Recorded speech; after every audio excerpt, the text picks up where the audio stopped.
Welcome back to Detailed, an original podcast by RCAT. This is a show where we uncover lessons learned to help you navigate your next project. I'm Cherise Lakeside, Senior Spec Writer at RDH Building Science, and your host. My returning guest today is Vladimir Pajkic, partner at ZGF Architects, a firm with multiple offices across North America and over 750 staff. Vlad has extensive international experience envisioning and executing high-profile projects across a variety of building typologies, with an emphasis on research buildings for both academic and private clients. He has also led the design of mixed-use, urban design, master planning, museums, high-rise, and hospitality projects. Vlad joined ZGF following over a decade with Herzog and de Meuron, where as a partner, his experience includes projects in North America, Asia, and Europe. Originally from Croatia, Vlad earned a Bachelor of Architecture from Cornell University and a Master of Architecture from Princeton University, with studies abroad in China, Rome, and Scandinavia. The project we will be talking about today is Jen-Hsun Huang and Lori Mills Huang Collaborative Innovation Complex, or HCIC, at Oregon State University. At the north edge of Oregon State University's historic campus, a new landmark for innovation is taking shape. The Jen-Hsun Huang and Lori Mills Huang Collaborative Innovation Complex, or HCIC, is a 143,000 square foot facility designed to transform how Oregon State approaches science, research, and collaboration. The building is also making history as the first all-mass timber experimental laboratory in the U.S. that meets a demanding 2000 MIPS vibration criterion. Yes, I had to look that up. MIPS stands for micro inches per second. Fun fact, building namesakes Jen-Hsun Huang of NVIDIA fame and met his future wife, Lori Mills Huang, who was his engineering lab partner at Oregon State University. Both are Oregon State College of Engineering graduates and alumni. And I can't end this piece without saying it. Go Beavs. Now let's get into the details.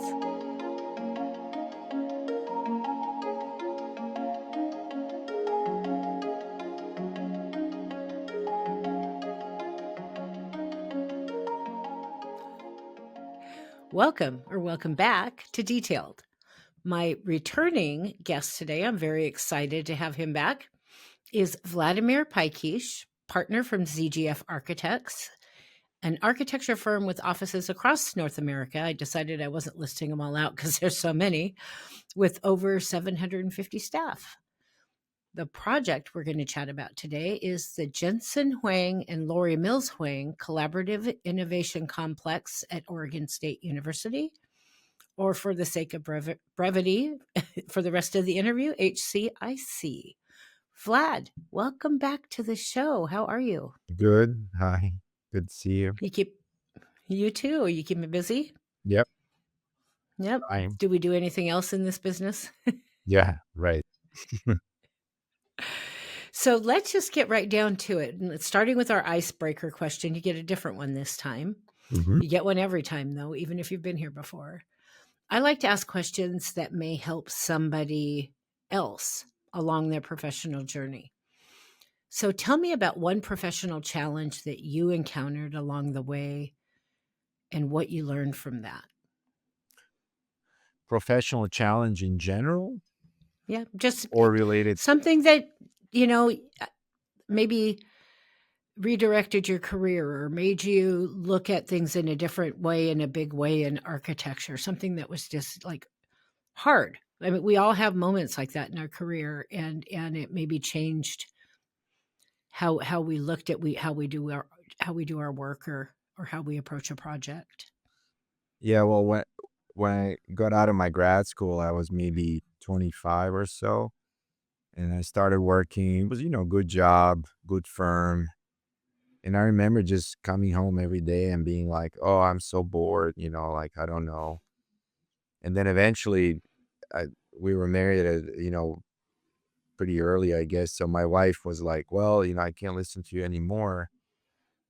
let's move. And so we ended up moving. I remember I was 28 when I was starting a new job. We moved across the world. It was, in Switzerland, pretty famous office. And I'm older than 28 now, but I remember being 28 and thinking that I was so much older than everybody else around me because, more than half the office was like 21, 22. And it was funny looking back at it when you're like 28 and you think like, oh my God, I'm too old to learn new things, which never changes. Yeah, I don't know. I kind of feel like I wake up every day knowing less than I did the day before. It's just this, I feel like this is a lifelong learner business. You Sure. don't ever get to be an expert.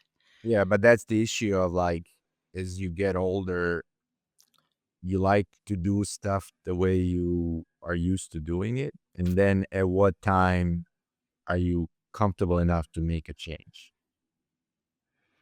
Or, And so, do you, um, because I find a lot of professionals who are not 28 anymore, that's a nice way to say who are getting a little bit older, are sometimes resistant to change. Yet our business in the way, excuse me, our business in the way that we work is changing so drastically every yeah. day. Yeah. How do you balance that? I don't know. It's a risk. I was reading the other day that there was a fund that was investing in startups started by people over 50. And the argument was that, of course, everybody's focused on, young kids coming out of college, but then people over 50, they were actually capable of, I don't know, doing new things and change, and they have the experience. So it's an interesting question. When you get to be, I don't know what's the right word, too old to learn new things. Yeah. Yeah, well, I hope, at least for me, because in my brain, I think I'm permanently 30. So the interesting I thing hope about, I never get there. yeah, or 13, for me. But the good thing about like just going to this project, working in wood, um, is, for me, it's like you're doing something that you never done before. So it's a nice thing because you don't have to think about it a lot. You just have to do it, and you're doing things that are new. So you're learning new technology, new detailing, new this, new that.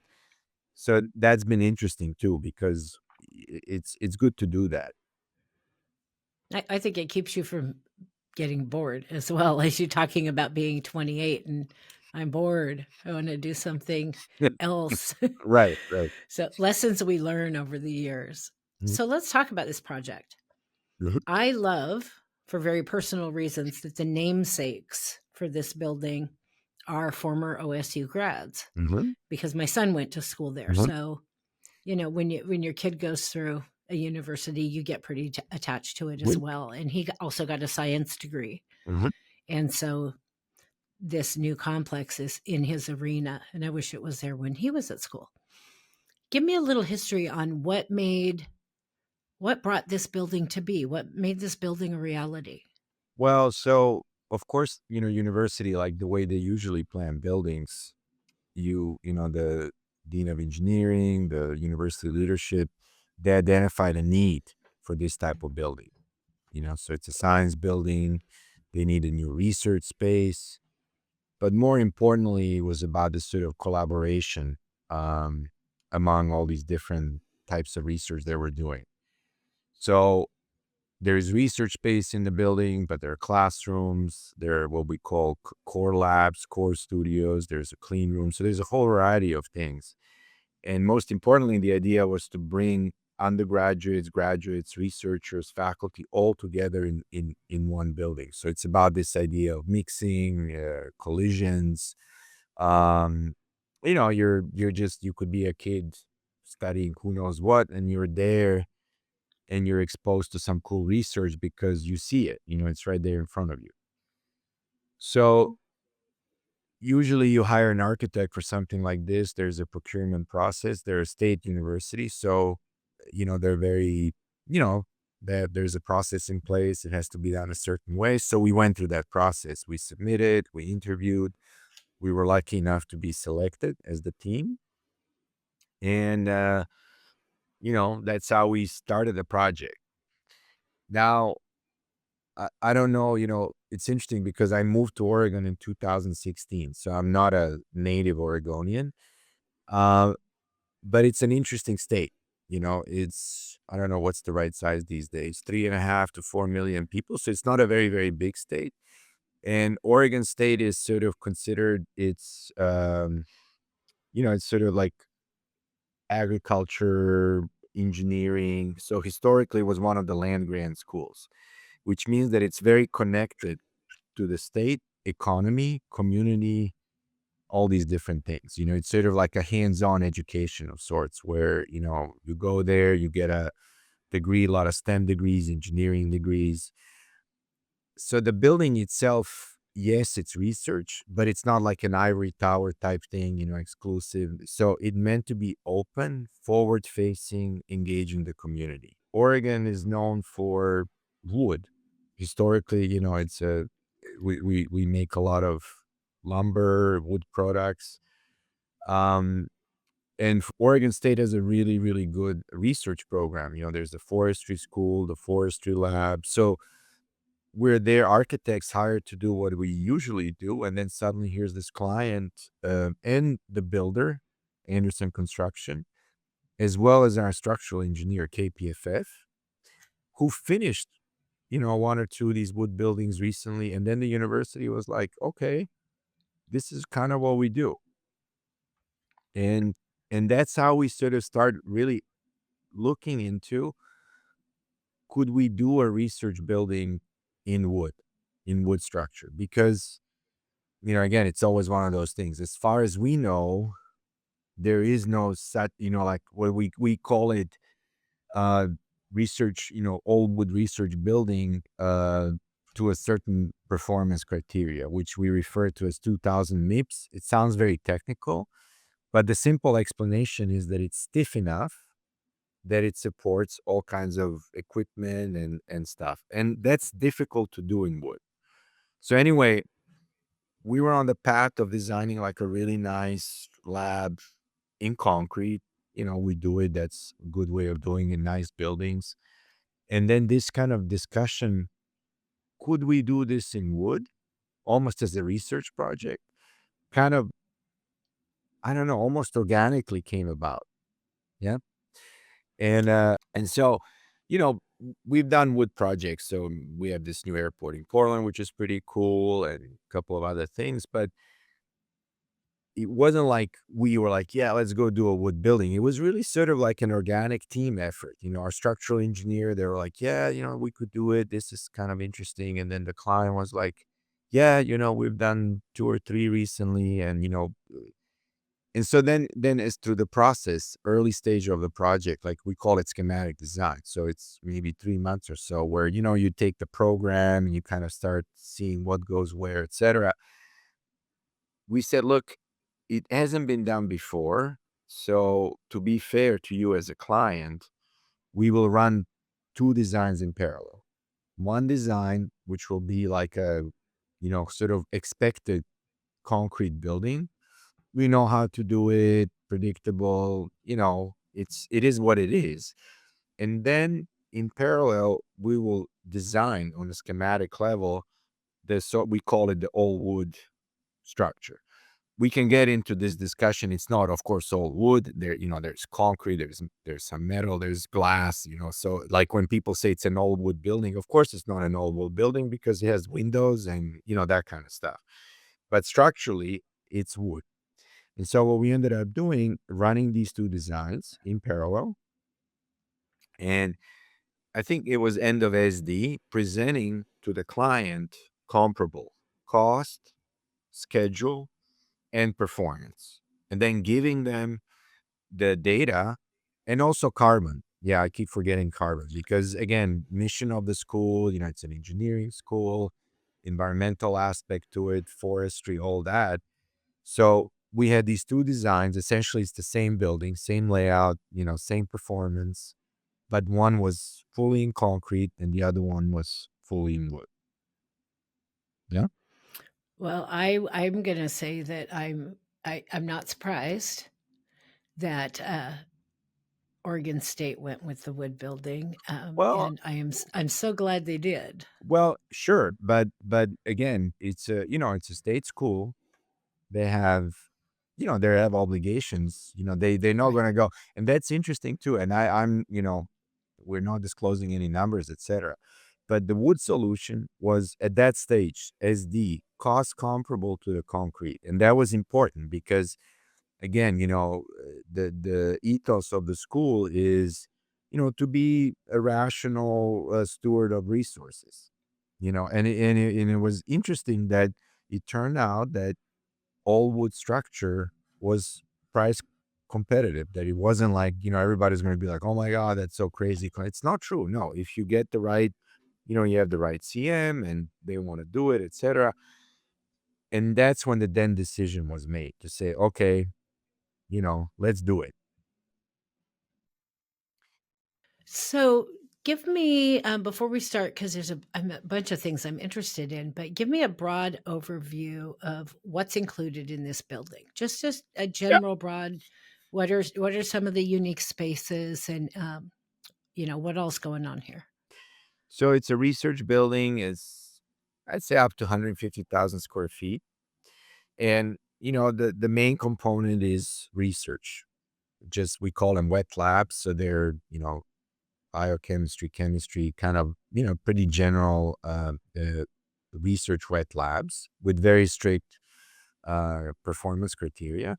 And they're in this kind of, we call it the bar. So there's the bar and then there's those little volumes. So in the bar, you have two levels of research labs, combination of wet and dry.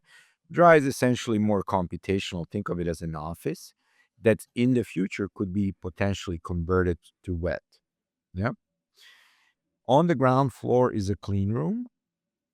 And clean room is essentially a lab with very stringent air pureness, or there are very little particles in the air. So it's kind of expensive, specific place. There's a lot of equipment, so it's on the ground floor. And clean rooms, people use them for different things. For example, semiconductors. Oregon happens to have a very large history of Intel and some other players. So that was kind of interesting. Next to that semiconductor, kind of not semiconductor, the clean room space, it's a supercomputer. Going back to the donor, the founder of NVIDIA, the idea was to install a little supercomputer because, again, this ties back into different programs, oceanography, seismography, which involve large computational models, etc. So that's there. And then we call them signature labs. So there's a workshop, and then there's another kind of maker space. There's the extended reality, which is sort of a virtual reality simulation space. There are a couple of classrooms. And that's really, really cool because you have this, super duper NVIDIA latest, greatest supercomputer right next to a wood shop, essentially. And so that's kind of the idea of the building. And that's why the wood is cool, because I'll get to that, using this local material, which is essentially plywood, engineered plywood, so that you have all this like most advanced technology inside of a very rustic. I mean, it's a nice looking building, but these are simple materials. It's no different than, and then of course there's this generous public space that on the ground level there's this little atrium space. The idea is that we would have the students come in, ideally walk, hang around, maybe, just nice place to be and whatever, study or take a break or do something like that. Yeah, my son worked in the labs. That was one of his jobs in college. And Yeah. he's going to be mad when he sees this. Why wasn't that there when I was there? Well, So what did there's a lot of, I'm almost laughing a little bit with you, not at you, about your comment about being bored or being too old to learn new things, because I'm looking at all the things in this building. yeah. There is a lot of things that we in this business don't encounter every day. Mhm. I've never personally worked on anything to do with a clean room. We encounter things along the way in our career that we've never done before. Mhm. Or, what do you have to do for a room for a supercomputer. I mean, I know MEP gets involved in all of that in all of this, but I imagine I'm going right off the rails for a minute. I imagine you had to learn a lot of new things for this building. Yes, yes. But again, it's interesting because like supercomputer, it's so specialized that as an architect, you're sort of, you're doing what architects usually do. You're putting in the right place. We have this beautiful large window, but like really the nitty gritty of what's on the inside, it's so specialized that you're almost like in a support role. You know what I mean? Like I always think of it like a restaurant, so you have a chef in the kitchen and then the chef is, on a building like this, you have 4 or 5 chefs, each working on this like highly specialized bespoke thing. Like clean room is the same way. It's a tremendous amount of knowledge and it's almost like industrial design. Yeah. But it's interesting because I mean, for me as an architect, the interesting part was learning about wood, for example, just in itself, So like there's all this other stuff that you're learning about different users and program. And then on top of it, you're learning about, essentially a new way of putting together a building like this. Well, especially since, like you said, it's the first wood building of this type for this kind of facility. This would not be typically anybody's even first thought to do a Well, lab type of building in wood.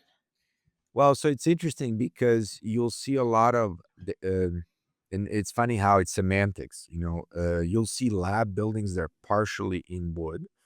And, we looked at the same option, which is essentially if you think of a lab building, again, I go back to kitchens, it's kind of like a kitchen. Yeah. So then you have your big kitchen, heavy equipment, a lot of air, a lot of water, it's a very, it's a working space. And then next to it, you have this kind of more open space called like a dining space, that open area, the dry space, that's easier to do in wood. So you'll see a number of buildings now that the wet lab is either concrete or steel, and then they tack the wood on side of it, and then you call it like, I don't know, hybrid wood or something like that. Doing it all in wood, I think that's not that common. We think this is probably the first one that just does it all in wood. And then, of course, there is a topping. It's not a topping slab, but there's concrete on top that helps with structure.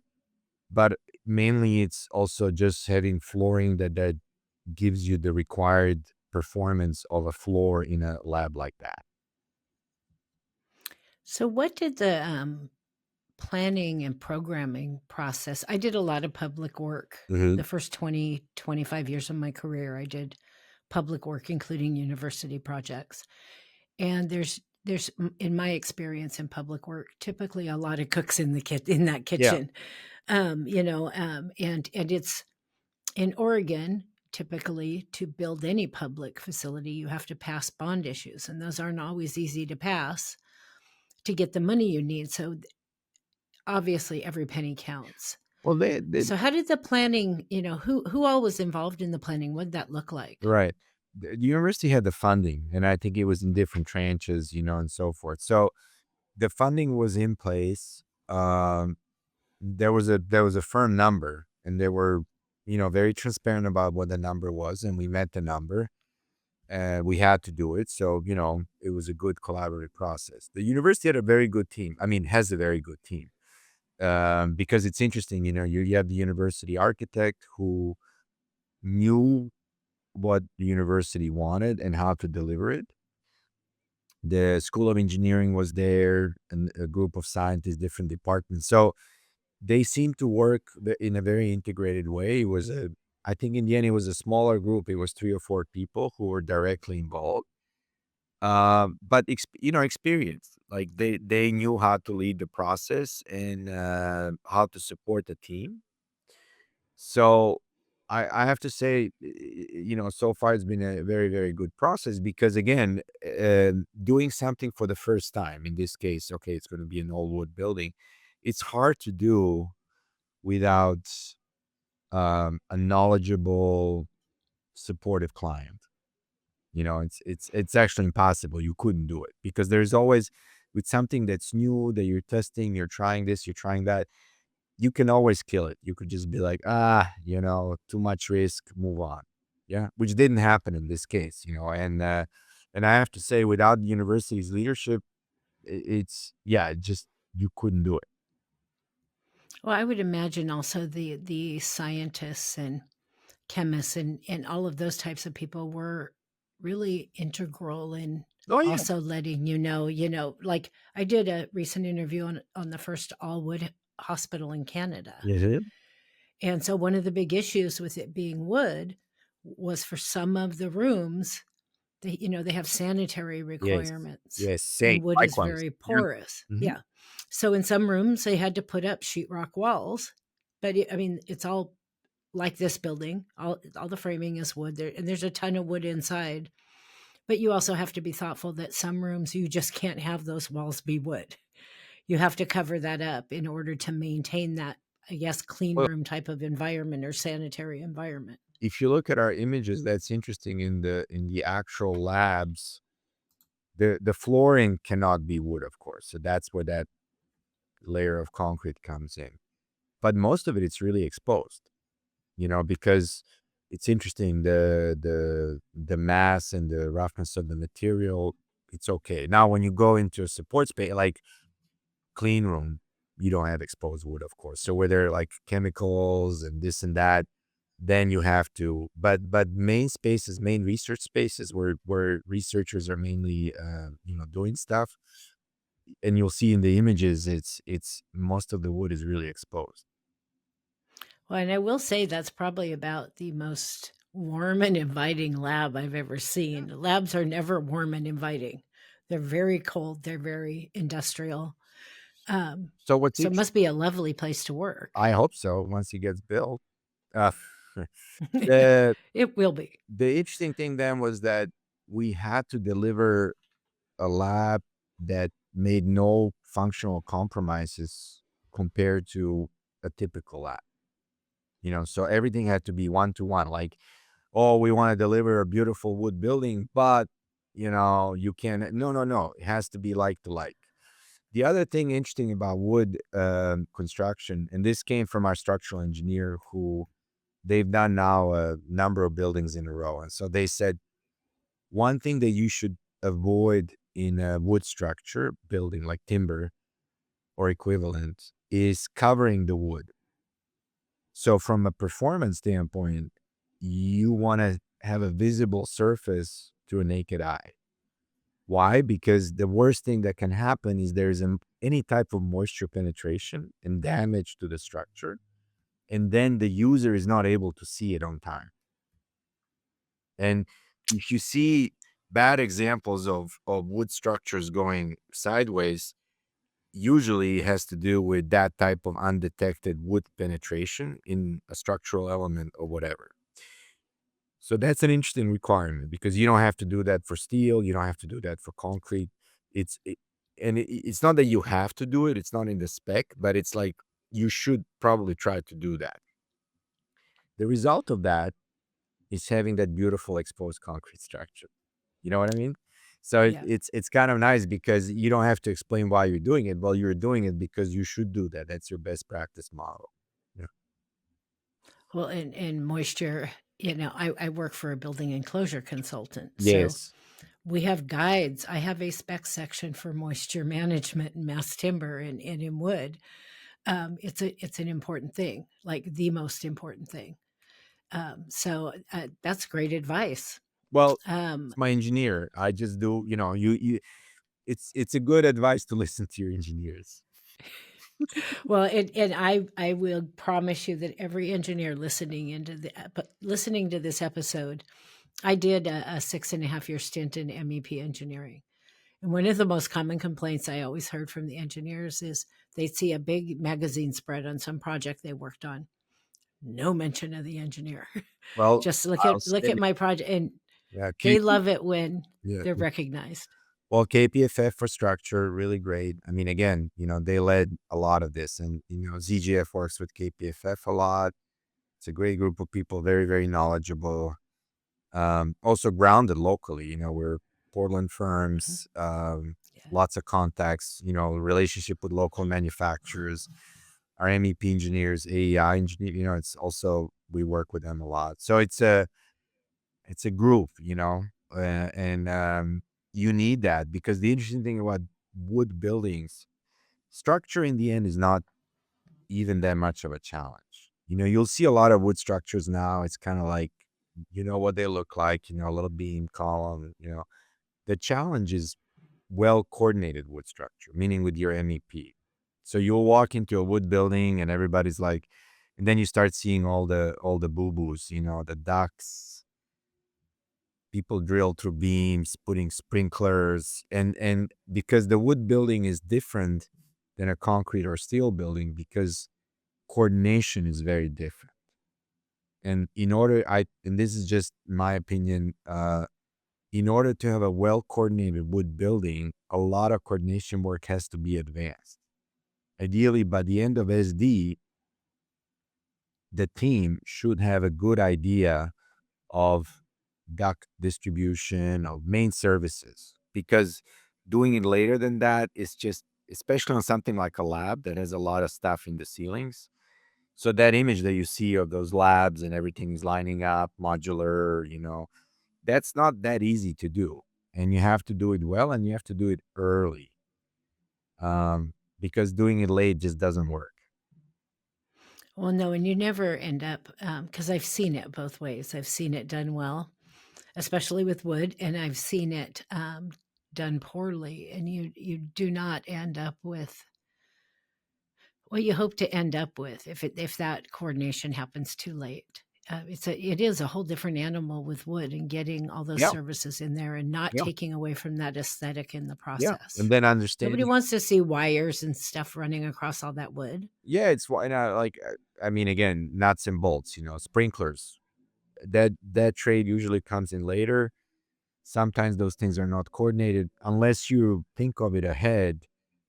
They'll come in and there are all kinds of weird stuff, and you can drill through wood. You don't want to do it. You have to go back to your structural. The other thing about this project, when we were developing this with KPFF, all of our metal connections are covered. So it's interesting that wood provides fire protection, and metal you have to cover, either painted, which is expensive with intumescent, or like sometimes you go into these buildings and you'll see like they put like gypsum around it and stuff like that. So the way our building is designed, that all the metal connections that you need for whatever lateral, etc., it's like a Jenga, it's like a Japanese joinery. It's all concealed inside of the wood. Again, and that has to be designed early. You can't. So anyway, that's the interesting part about this. And then this wood is locally produced. We call it, it's a mass plywood. Essentially, it's plywood that's stacked, and then you can build them up in columns and beams, and these plies of material. And technology that's used, it's very advanced. It's all computerized, robots, 3D drilling. So it's really interesting that you have this kind of mix of very traditional, kind of almost primitive looking material that's being worked on, in the most digital way imaginable, because the way it's being assembled requires this like high level of precision, of just forethought of how it's all put together. So we talked about this a little bit. This being the first all mass timber laboratory in the U.S. that meets this rigorous vibration criteria, the 2000 MIPS. Which, when I saw that, of course, I went, "What's a MIP?" First time I'd heard that particular term. Um, anyway, 2000 MIPS for experimental research labs. Hmm. I can. It Uh-huh. what did you have specific things? Because I worked on a building here in Portland, the Mhm. life sciences OHSU life sciences building down in the Really? at the waterfront, and this at that building, the vibration criteria for certain areas of that building was not just important; it was everything, including this underground room they have for this crazy or microscope that Hmm. they were looking at like vibration from cars going across the street. There could be zero vibration. Right. Um, why? What made? I mean, I understand a little bit of the thinking, but what was the driver to go ahead and do the mass timber anyway? Because it feels to me like it would have been so much easier. Whether even if costs are comparable, it would have been easier to design just the same old that everybody does with a lab.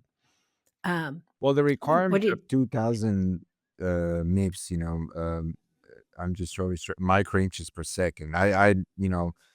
There's a metric unit and so forth. So it's a bit of an odd number. People are like, oh my God, what it's just a very standard a spec for a well-functioning lab. If you have something way more specific, you can have a more stringent requirement. But then, for example, you would put that on the ground floor, you'll put in the basement, that kind of stuff. 2000 MIPS is pretty common for most of our work. Yeah. So it's just kind of like a metric. Yeah. so it wasn't different because I mean I get that may be common for your traditional concrete and steel building. Yeah. Did you have to do anything special with wood differently than you would have had to on that other construction type in order to meet this? Sure. So that was the conversation, and the very first input was from our engineers because we're designing these wood building like wood offices. You see that a lot, or housing, and so the vibration criteria, they're not that stringent usually. It doesn't matter. And so the automatic answer was like, don't bother with doing labs. It's hard. Don't do it. And so then our structural engineer was like, well, that's not necessarily true. We just did. They were like, we just did a pretty extensive study for another client. They didn't want to do it in the end, but we think it's doable. And the trick, it's in one of the images. If you think of a wood, like if you're building like a regular wood floor in an old building, how they used to do it. Those row houses, you would do a brick wall, 16 feet in between, and then you have a bunch of beams, and then on top of beams you would put planks. Yeah. Now imagine you take that wood floor, but instead of you have beams, and then you have purlins. Yeah. So you have Okay. beams like this, purlins like that, and then you put the floor on the top. So what that does is, when kids make those toys, it's like a raking table. Just gives it more stiffness from moving like this. Yeah. And then that concrete layer that you need, because you need a flooring that's not permeable for chemical requirements, etc. That flooring is not topping slab, but there is a mat in between that ties concrete and wood, because wood is actually really, really good tensile. It works in compression and tensile, but then concrete gives that extra strength in compression. And then there's another trick where you have to then, how do you connect concrete and wood? There's nailing methods, there's straps, etc. So what you end up doing, it's like almost like, this thing has depth to it. And the depth is actually good, because when you do something like this, the added benefit is that you have spacing for ducts and electrical and all of that. So it's really like almost like an industrial design solution that gives you that stiffness that you need, but it also gives you a really nice plenum to be able to run all of your systems throughout the building. And that was the eureka moment, because we didn't want to do a wood building that needs an extra foot or two, because it's like, no. Actually, our wood building is lower than a steel building, because once you figure out that kind of wood the way the wood works, you get that efficiency of those spaces in between that really allows you to coordinate in a very efficient way. So you kind of led me right into the next question that I'm not sure if you just answered or not. But you had something in your project description about having a very unique structural solution. Yes. Is that what you just described to me, or is there something else Well, that was that's your that's unique? one that's if someone, again, this is nuts and bolts, and but if someone asks you, well, what's unique structurally about this building? You say, well, it's this 2000 MIPS number. So what is that number? Well, that number means that that floor is really stiff, and it has a certain vibration criteria. And how do you achieve that in wood? That's how you achieve it in wood. You have this kind of rake structure. You put the slab on top with the wood integrated system, and then all of it's kind of held together. Our columns are columns. There's nothing like unique about these wood columns. They're cool, but the interesting part is really in how do you build that floor, the system of the floor. Yeah. Well, it sounds like a genius solution to get Easy. to meet that vibration and still also create that space for some of the systems and equipment that needed to go in there. I'll say it's clever. It's clever. I like, Genius, hey, clever is genius is all over. The other interesting thing about this, and it's, we're talking during these days of tariffs and who knows what. So the wood that we're using, this mass ply panel system, MPP, it's locally made. It's they're called Ferris Brothers. They're Oregon State grads. They're friends of the university, very active in the community, and they have this amazing plant that's, I don't know, 20 minutes from campus. Yeah, and it's a new type of, plywood. Everybody has plywood, but using plywood for beams and columns, that's a bit of a new thing. And so then the idea was that if you have plywood, you can use smaller wood pieces, which is more efficient. You're more, efficient with your wood. You're using local products. So we're using product from not just Oregon, but also some wood product from the Oregon State Forest, because they have their forestry program. The horizontals we still had to get from Canada because there was something about the performance on the actual horizontal panels. But everything else, columns, beams, all of that stuff, is this Oregon-made product, some of which was tested in their Oregon State labs. So the university itself was, the researchers were able to actually provide, hands-on testing for certain things we had to incorporate in our building. So that's really, really cool because hopefully, everything is there and looking great. It's really like a research project that was relying on the resources of not just the university, but then university working with all these state actors that we had in locally. So this building, you've already mentioned it, also has this supercomputer Yes. component. Did you have to do anything unique in your design to accommodate that? Well, I wouldn't say it's unique. I think it's a technology, and we've been fortunate enough to work with that for quite a while. And uh, you'll see, we call them central utility plants. You'll see them around quite a bit now. It's a plant that then next to it you build some type of heat exchange system. Now, what's a heat exchange? Um, And I think the way to describe it is maybe the easiest ways to describe it is like this. Like if you have a big office building or a research building, most of your loads are, let's say, cooling. So you're creating a lot of hot water. So all that hot water usually just goes out there into the environment and it just evaporates heat and all that stuff. Now, if you can capture that hot water and then somehow keep it, there is a way to redistribute it to other uses that need hot water, such as student housing or, a kitchen, where you need energy. And so the way these things work is that you're finding ways how to balance the needs and uses between, releasing heat and so that's what we have. So Oregon State has a central utility plant. They have a system that's already doing this because universities are perfect for this kind of thing. They have a really good balance between buildings releasing heat and then lots of buildings needing heat, mainly student housing, etc. So then our supercomputer releases a lot of heat that's then being captured to heat the water for needs of student housing population.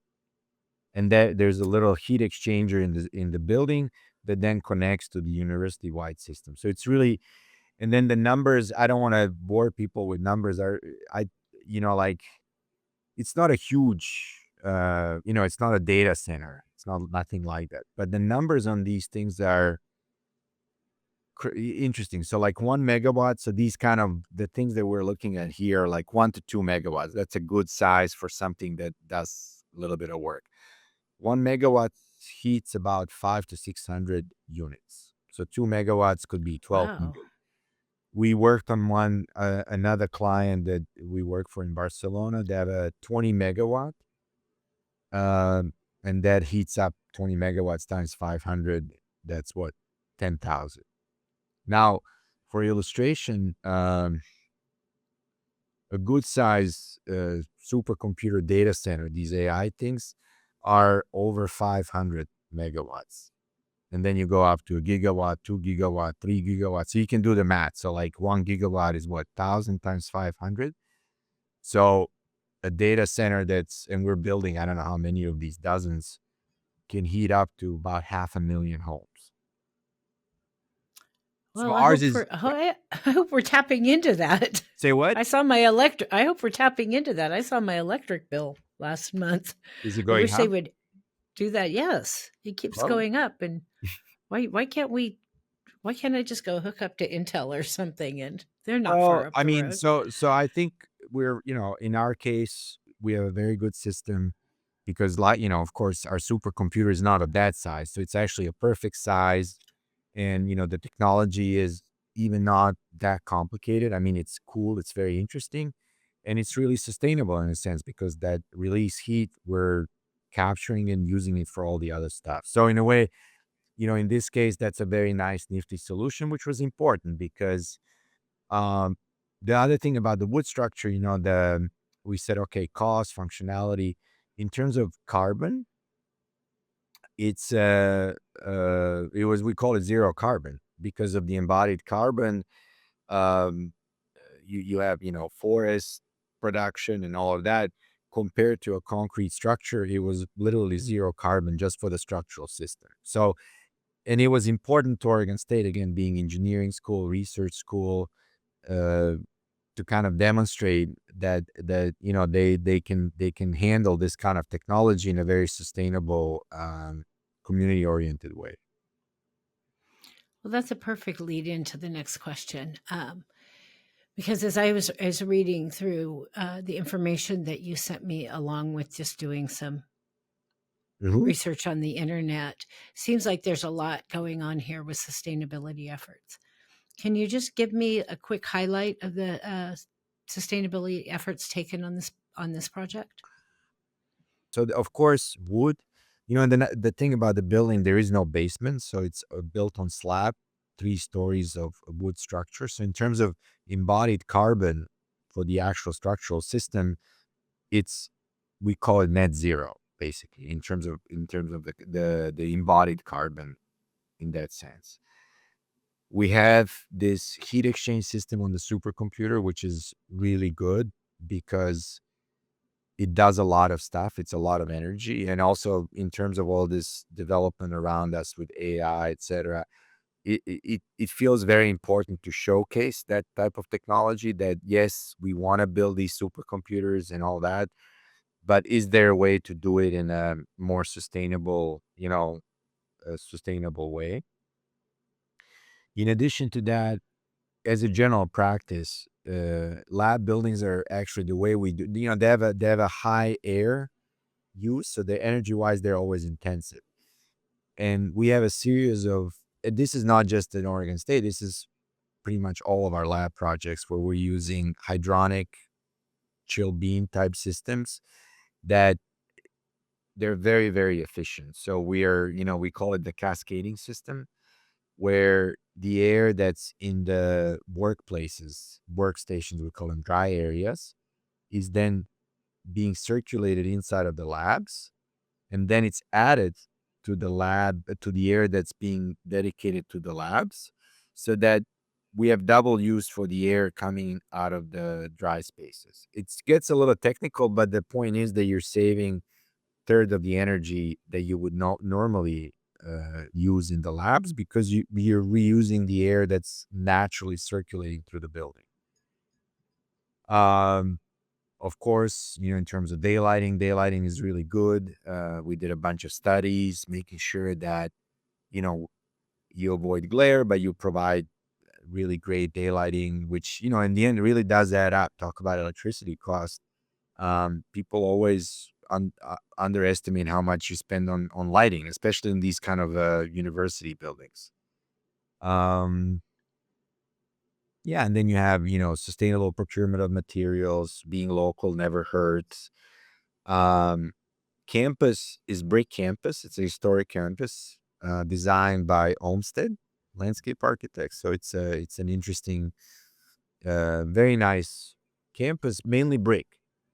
So the brick is local, um, which is nice. So anyway, it's a kind of a combination of a bunch of stuff, really trying to be practical, pragmatic, and also proactive as much as you can. And then it kind of all adds up. One of the things I always love to talk about are some of the challenges, because I think we learn the most. We don't learn a whole lot from the stuff that's easy. Mhm. It's the stuff that's hard that we have to make work. What would you say your biggest design challenge was On this on building, on this project? Yeah. I really think it's just, it's a new way of working with wood. And again, and it's interesting with wood because you really learn by doing, like connection. And we had a really good team. So our structural engineer, our client was very knowledgeable. We have not people who are knowledgeable, but still, you're doing things for the first time by default of this being, and again, these are not like, this is not super complicated or dangerous or whatever. It's just, instead of like doing what you do all the time, oh, it's the fifth project I've done, it's the same concrete, same spec.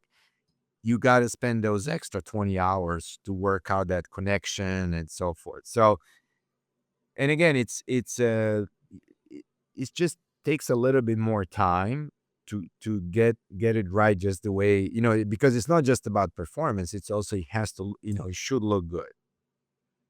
So that was, I mean, biggest challenge. It's almost like by definition, when you do something for the first, not for the first time, but it's a new thing, it takes a bit more time just to get it right. But you'll have all that knowledge on the next one, so Hopefully. that there's benefits to that. No, Yeah. no, I mean, we actually, this project really influenced, it's another project of ours in Barcelona, that we won it was a really cool international competition. We submitted. The original submission was mainly a concrete building with a little wood piece in the middle, like what I was describing earlier. And then Oregon State project started and started advancing. And then at some point, the two kind of ran in parallel. And we're like, well, wait a second. We're doing this thing in Oregon. Could we do all wood lab in Barcelona? And turned out, yes. And the interesting thing is that when you compare the two buildings in systems, even though the distance is so big, they're in a way very, very similar.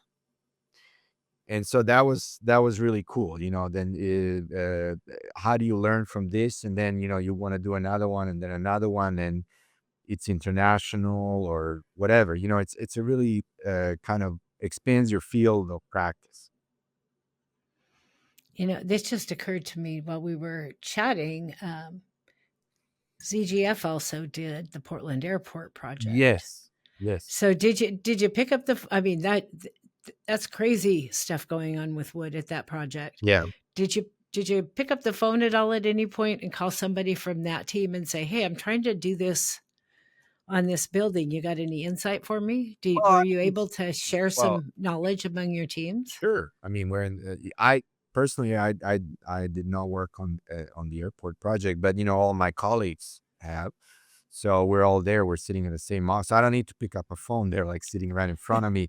Our structural engineer, by the way, KPFF, Mhm. they did the structure for the airport. There are lots of same players. The guys, the manufacturers, the Ferris, brothers, they did lots of wood in the airport, so it's, again, it's this idea of being local. It's hard not to deal with the same people, which is good. Airport is different because airport is really, the challenge there was building on top of an existing operating airport. So it involved more steel. And also it's really interesting with these very large span structures. So it's kind of like, it's very, very innovative, very, very cool, but it's a very different type of technical challenge. Nevertheless, it was just good to have people who are really experienced. So, as a resource. Tell me about one or two of your favorite spaces inside this building. What makes them special? Well, it's a trick question because you can answer that question really once the building is built. So we're guessing. And I like the question because from experience, the spaces that you like the most are usually not the ones that you expect. And that's kind of nice about architecture because it's still experiential.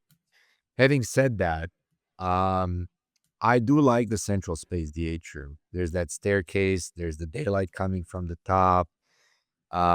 What's really nice there is you see inside of different types of space. Like there's a maker shop, there's the clean room. You can peek into the supercomputer, so you're like in the middle of the building, which is really for the students. If you want to go study or take a nap, ideally you'll go there.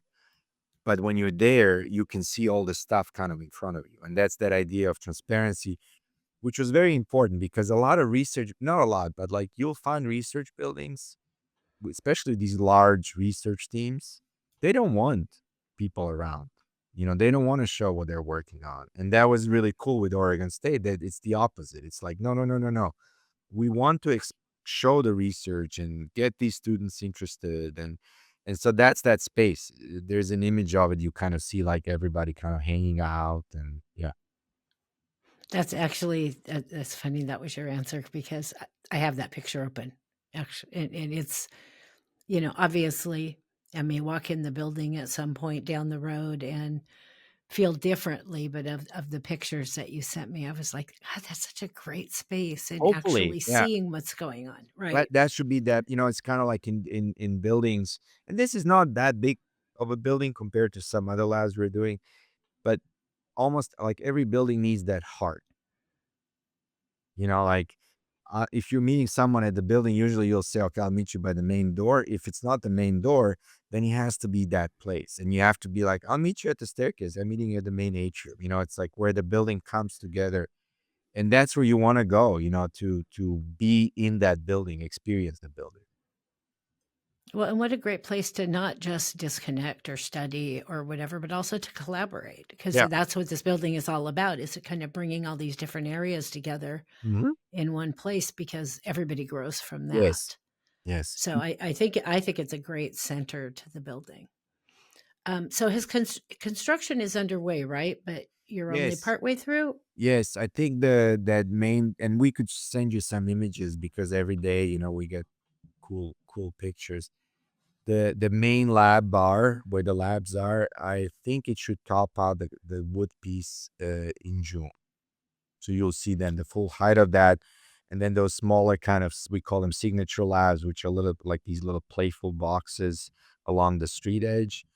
Those will take a little more time to put together in parallel. But the main one where the most of the research is happening, I think in June it will be topped out. Construction going well? Any surprises? Well, as far as I know, I, Well, I good. We'll keep it that way. no, I mean, you know how it is in construction. Yeah. You say, yeah, it's going well. I mean, there are always things to work out, but Right. that's part of the fun. So before we get to our two closing questions, what's on the boards, so to speak, since nobody's on boards anymore For for new project. ZGF? What are you working on now? So, I'm based in Portland, but my biggest project now is that we're working on a really cool building for Johns Hopkins. Mhm. It's a data center and artificial intelligence um, institute. So That's here in DC. I'm in DC right now. So that's a cool project. I think that could be really interesting. Sort of following, we talked about Frost at Cal Poly a while ago, and we have the Oregon State one. Um, you almost kind of working on the family of these projects, and they're all different. But yeah, so that's interesting. I think that's keeping me busy. We have a cool hospital in Astoria that's in construction, so that's nice. Critical access. I like that. If you want to come to Oregon, you should definitely check out Astoria. It's a cool town. I well, I am also based in Portland. I know, but for the So, listeners, yeah, oh, for the listeners, yes, I was like, yeah, I'll come to Oregon. I'm already here. no, but I thought that's you were talking to nice. me. That's a nice project. It's a critical hospital, so it's kind of cool to do it, in a kind of a town, small town, to build such an important building, like a civic building. Firm-wide, I mean, there's always cool stuff. The Yeah. airport is still going. That's the cool thing, that this thing never closed down, and just so that's really cool to see. I don't know if you've seen so It's no, it's I've been through it a few times now since it opened, and it's gorgeous. And I did an interview early on with the contractor yeah, while it was under construction, and they're actually on my list to follow up. uh, bring in actually the architect and the contractor Yes, on the next one yes. and 'Cause talk about it yeah, now that it's open and running because it's amazing. I mean, it's a beautiful, beautiful building, but the sequencing and the ingenuity that went into construction, because again, you're building a new airport essentially on top of an airport that never closed down. And it's just interesting how you do that, and so anyway, yeah, so there's a lot of stuff going on. So that's, As always with CGF, but I love to hear because it makes me know what to target you for later. So, closing questions. I always do a broad industry question before our final question. So, I spent the first 22 years of my career, 25 years actually, doing public work, public education types of projects. Um, Procuring public projects is a completely different and more complicated process than just putting a private project out to bid. Uh, what advice would you offer to other design professionals to make understanding and implementing the public procurement process a little easier? hmm. I mean, I think once you get used to it, I don't think it's that much more complicated.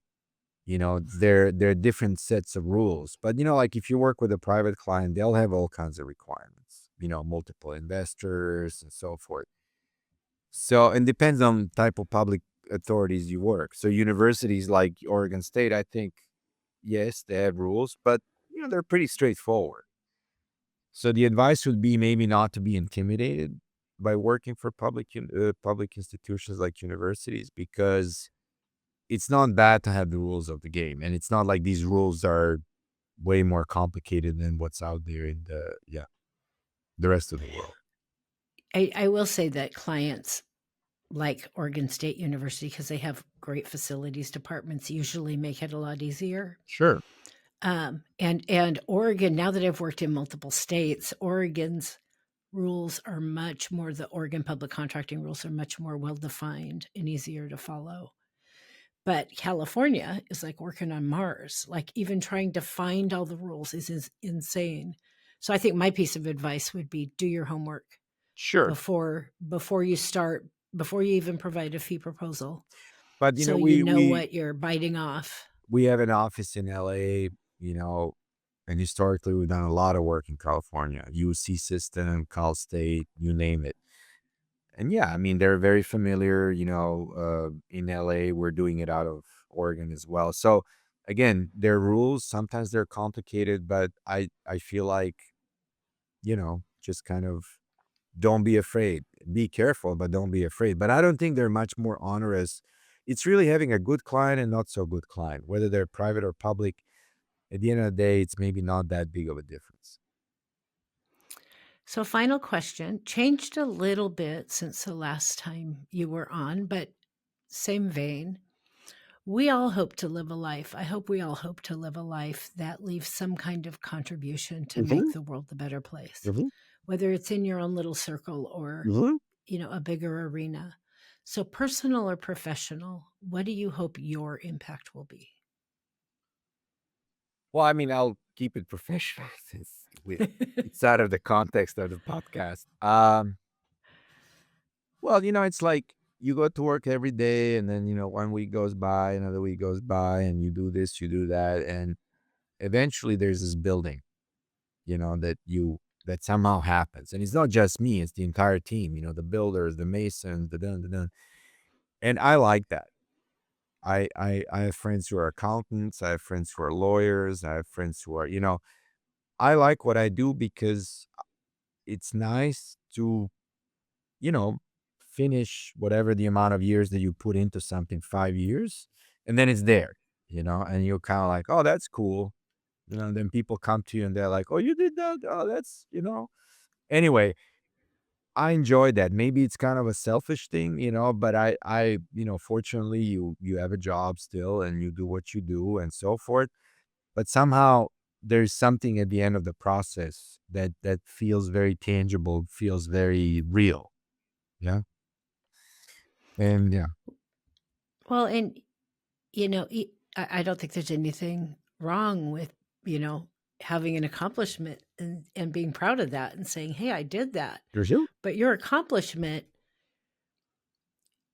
is going to affect thousands and thousands of young lives for years to come. Yep. So it's not just look at course. what I accomplished. The impact of what you accomplished is huge. Right. And so I don't think it's selfish. I just think you're kind of humble.